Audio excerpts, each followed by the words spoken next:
Lalu bagaimanakah peluang John Hartman untuk membawa pulang trofi juara Piala AFF perdana bagi timnas Indonesia? Kita akan membahasnya bersama dengan mantan pemain timnas Indonesia Indrianto Nugroho dan pengamat sepak bola Wesley Hutagalung. Selamat malam Bung Wesley dan juga Coach Indri. Selamat malam Mbak Vera. Ya, selamat malam. Terima kasih sudah bergabung. Saya ke Bung Wesley dulu ya. Di Piala AFF 2026, Indonesia itu tergabung di grup A yang dinilai ini cukup berat karena akan bertemu juara bertahan Vietnam. Namun di sisi lain, Indonesia akan turun di AFF 2026 bersama dengan pelatih baru yaitu John Hartman. Bagaimana kemudian prediksi Anda bahwa skuad Garuda di AFF 2026 di tangan John Hartman ini? Pertama Mbak Vera, kita harus memulai dengan optimistis, dengan harapan bahwa 6 kali final itu bisa diperbaiki dalam edisi periode kali ini. Tapi kita tidak boleh kemudian menganggap segala persoalan yang kemarin-kemarin itu selesai dengan penunjukan pelatih baru itu. Jadi harus ada perubahan total, pertama dari bagaimana John Hartman mengenal sepak bola Indonesia, mengenal, membangun fondasinya. Mungkin Coach Henry ditambahkan karena kalau bagi saya, apakah dia memainkan filosofi sepak bolanya dia, atau dia menyesuaikan fondasi sepak bola Indonesia dengan gaya bermain yang ada, diramu dengan kekuatan dia. Kalau dia punya banyak waktu, mungkin dia akan memainkan fondasi sepak bola dia dan membentuk pemain-pemain sesuai dengan keinginan dia. Tapi waktunya kan sangat mepet, dan kalau kita mau sedikit berbicara soal drama-drama di federasi, keberhasilan menjuarai AFF ini adalah obat bagi kekacauan dari kemelut yang terjadi di federasi belakangan ini. Jadi all out total yang diberikan oleh federasi itu memang dibutuhkan oleh pelatih yang baru ini. Plus kepelatihan yang akan memudahkan dia mengenal sepak bola Indonesia. Siapa tim pelatih yang diberikan oleh federasi untuk mendampingi dia? Sesuai janjinya dia kan lebih lama di Indonesia dibandingkan pelatih sebelumnya ya, karena kalau pelatih sebelumnya, kalau saya anekdotnya itu kan seperti freelance pelatih gitu, datang untuk pas pertandingan, setelah itu hilang lagi. Nah ini yang kita nggak mau terjadi. Dari saya itu, Mbak. Baik, saya ke Coach Indri kemudian. Coach, ini bagaimana melihat peta persaingan Indonesia berada di grup A di AFF 2026? Bagaimana peluang Indonesia untuk lolos dari babak grup ini? Ya, peta grup A menurut saya juga cukup sulit juga buat kita. Tapi kita juga harus optimis ya Mbak Vera, karena kita mempunyai pemain-pemain yang notabene juga berkualitas juga. Terus kita juga tidak bisa meremehkan Singapura sekarang, Brunei atau Timor Leste nanti. Terus Kamboja juga sudah mulai berkembang. Vietnam juga pasti mereka persiapannya cukup matang, karena melihat Indonesia saat ini kan Indonesia di Asia Tenggara ya cukup diperhitungkan gitu. Jadi paling enggak kasih kesempatan kepada John Hartman untuk bisa memilih, tadi sudah Bung Bes bilang, memilih pemain yang menurut dia masuk ke kriteria yang akan dipakai di strategi John Hartman nanti gitu Mbak Vera. Oke. Saya kembali ke Bung Wesley. Bung Wesley, selain Vietnam, tim mana lagi yang dilihat akan menjadi ancaman besar di grup A? Tadi Coach Indri juga menyebutkan ada Singapura dan Kamboja. Ini menjadi persaingan yang sangat ketat di grup A ini untuk Indonesia bisa memenangkan di grup ini. Nama Vietnam jelas. Menurut saya Vietnam adalah negara yang sedang membangun dan stabil, konsisten di dalam kelompok usia. Bahkan di Asia U23, lihat bagaimana Vietnam bermain, mengerikan bagi saya melihat bagaimana mereka punya filosofi bermain yang jelas dari usia timnas U17. Mungkin Coach Indrianto sudah merasakan itu, sampai kemudian di tim senior mereka banyak pemain U23 juga yang akan diberikan kesempatan, dan itu terjadi sudah dalam mungkin 5 tahun terakhir, dan mengerikan bagi saya. Kamboja juga bukan hal yang bisa diremehkan. Ingat ketika kemarin kita bermain 0-0 melawan Laos di kualifikasi U23, itu kan sesuatu hal yang jauh dari prediksi kita. Kemudian tiba-tiba kita tim semifinalis Piala Asia U23 bisa menjadi penonton. Jadi kalau kita tidak hati-hati, Vietnam memang menjadi salah satu kekuatan utama di grup A, tapi waspada juga peserta lainnya, ya, termasuk Kamboja yang juga sedang mencoba membangun sepak bolanya.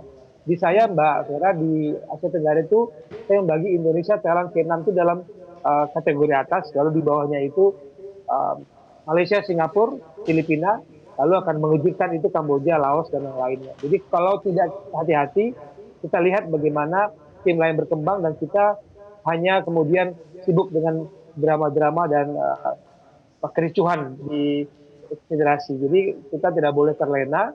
Jadi kalau pertanyaan Mbak Vera, saya melihat Vietnam pasti utama dan Kamboja tidak boleh diremehkan bersama Singapura yang bisa jadi menjadi gangguan dengan banyaknya pemain naturalisasi. Ya, saya ke Coach Indri. Coach Indri, dengan Vietnam ini menjadi Ya. lawan yang berat bagi Indonesia begitu, apakah masih ada kelemahan yang bisa dilihat sebagai celah untuk bisa kita kalahkan dalam grup A nanti? Iya pasti semua tim tidak sempurna ya Mbak ya, pasti beberapa tim mempunyai kelemahan-kelemahan di sisi belah kanan apa pertahanan mereka itu yang bisa dimanfaatkan, apalagi pemain-pemain kita terutama saat ini mempunyai beberapa pemain mempunyai kecepatan ya, kecepatan untuk bisa melewati lawan. Di Liga 1 banyak kok ya, Beckham juga bisa, terus ada yang mungkin Yakup Sayuri bisa ditaruh di situ, dan pemain-pemain ini pemain-pemain berpengalaman Mbak Vera, karena mereka jadi tumpuan di klubnya masing-masing. Jadi ya kasih kesempatan kepada mereka untuk bisa menampilkan penampilan yang terbaik, dan kita juga harus optimis ya, karena ini ajang yang sebenarnya ditunggu juga setelah sekian lama kita tidak bisa mendapatkan hasil di AFF, dan semoga di tahun ini dengan apa ya bergabungnya John Hartman ini bisa menampilkan warna yang juga buat penampilan timnas kita di masa yang akan datang gitu Mbak.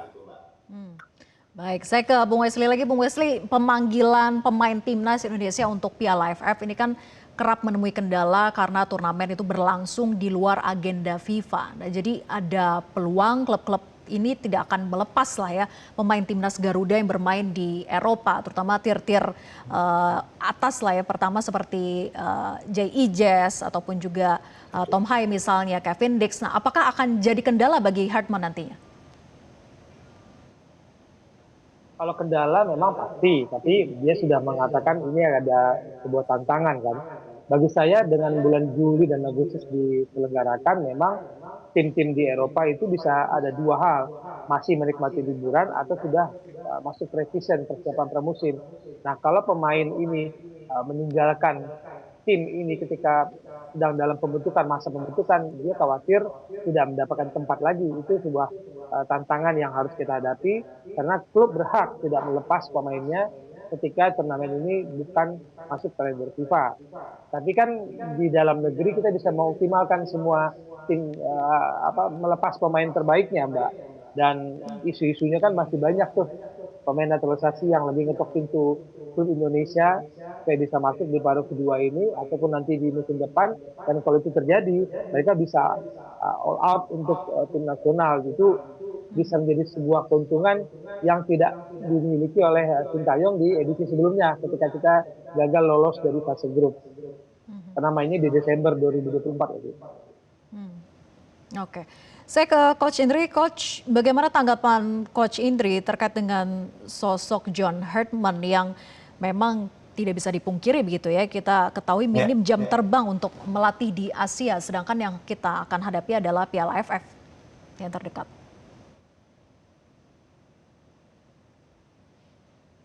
Ya pastinya John Hartman juga mungkin sudah melihat peta kekuatan Asia Tenggara ya Mbak ya, mungkin melalui apa analisa mereka, analisa bagaimana kekuatan Asia saat ini.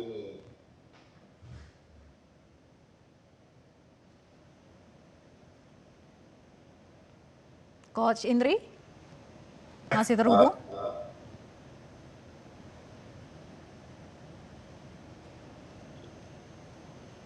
Baik, kita masih Di coba. AFF. Ya. Baik, sambil kita perbaiki jaringan komunikasinya dengan Coach Indri, saya ke Bung Wesley dulu. Bung Wesley, menarik ditunggu pemain Indonesia di tangan John Hartman. Kita ketahui saat pertama kali menangani tim nasional Kanada, formasi yang dipakai Hartman itu adalah 4-3-3 dan juga 4-3-2-1 gitu. Nah, Bung Wesley, kira-kira Hartman nanti itu akan menerapkan skema formasi apa di timnas atau mungkin akan menerapkan formasi 3 back seperti era Shin Tae-yong misalnya? Kembali ke pertanyaan awal Mbak Suara, bahwa setiap pelatih itu punya filosofi bermain yang dia sukai. Nah, kalau dia masuk ke sebuah tim baru, kan ada dua pilihan. Dia memainkan filosofi bermainnya, atau dia melihat fondasi sepak bola tim yang akan dia pilih, lalu dia sesuaikan dengan gaya bermain yang cocok, mengoptimalkan materi yang ada. Jadi, kalau menurut saya, sayur untuk gado-gado nggak bisa dipaksain jadi spaghetti. Nah, materi spaghetti nggak bisa dipaksakan oleh gado-gado. Berikan Herman itu waktu, makanya saya katakan Herman harus didampingi oleh tim kepelatihan yang menguasai dan mengenal sepak bola Indonesia, lalu mereka berdiskusi, tim analis yang kuat, lalu kemudian John Herman melihat lebih dekat, jadi jangan lagi nonton pertandingan lewat televisi seperti pelatih sebelumnya, bahwa datang lihatlah, karena yang di televisi kan kita lihat yang hanya diberikan TV, kita tidak lihat pergerakan pemain yang tidak disorot oleh kamera, dan seorang pelatih pasti harus butuh itu untuk mengenal pemainnya dan kemudian dia mencocokkan filosofi bermain yang dia miliki dengan pemain amunisi yang ada. Apakah cocok dimainkan filosofi gaya bermain dia, mau 4-3-3, mau 4-3-1, mau formasi apapun ya Mbak. Bagi saya, kalau ditanya ke saya, kekuatan kita adalah di kecepatan permainan transisi, di counter attack-nya, contact defense, lalu counter attack.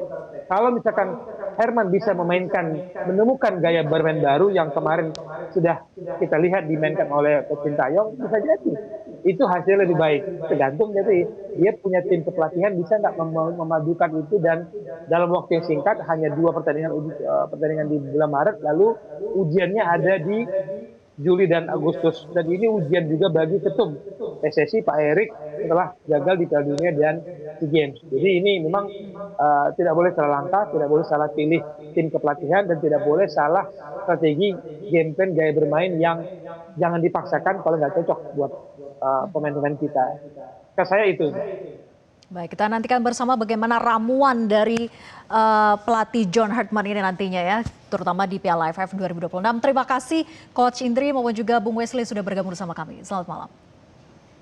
Jelajahi cara baru mendapatkan informasi. Download Metro TV Extend sekarang.